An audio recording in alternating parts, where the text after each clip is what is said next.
Mafia Atiq Ahmad का कुनबा, जो कभी दहशत का दूसरा नाम माना जाता था, आज एक और बड़े हादसे में टूट गया है। भीषण सड़क हादसे में अतीक अहमद के 21 साल के बेटे अबान अहमद और उसके साथी सोनू की मौत हो गई। पोस्टमार्टम रिपोर्ट ने हादसे की भयावह तस्वीर सामने रख दी है। सवाल भी कई हैं, आखिर इतनी तेज रफ्तार क्यों थी, हादसा कैसे हुआ और अब जनाजे में कौन कौन शामिल होगा। नमस्कार, मैं सौरभ शुक्ला और आप देख रहे हैं न्यूज़ 18। झांसी में हुआ ये हादसा इतना भयावह था कि कार के परखच्चे उड़ गए।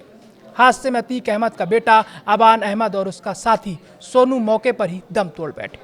पोस्टमार्टम रिपोर्ट के मुताबिक अबान के शरीर पर 23 गंभीर चोटों के निशान पाए गए हैं।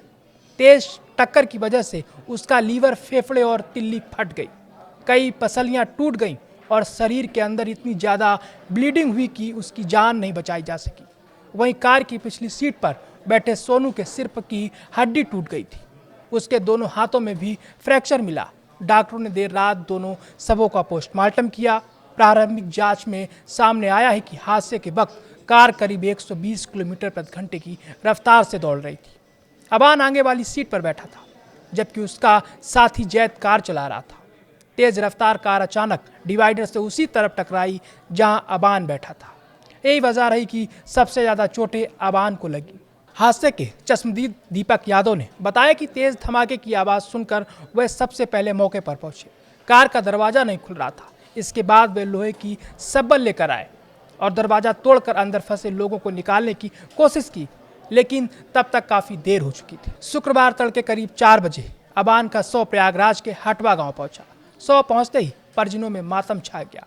सुरक्षा के मद्देनजर इलाके में भारी पुलिस बल और पीएसी तैनात कर दी गई। अबान को कसारी मसारी स्थित खानदानी कब्रिस्तान में दफनाया जाएगा।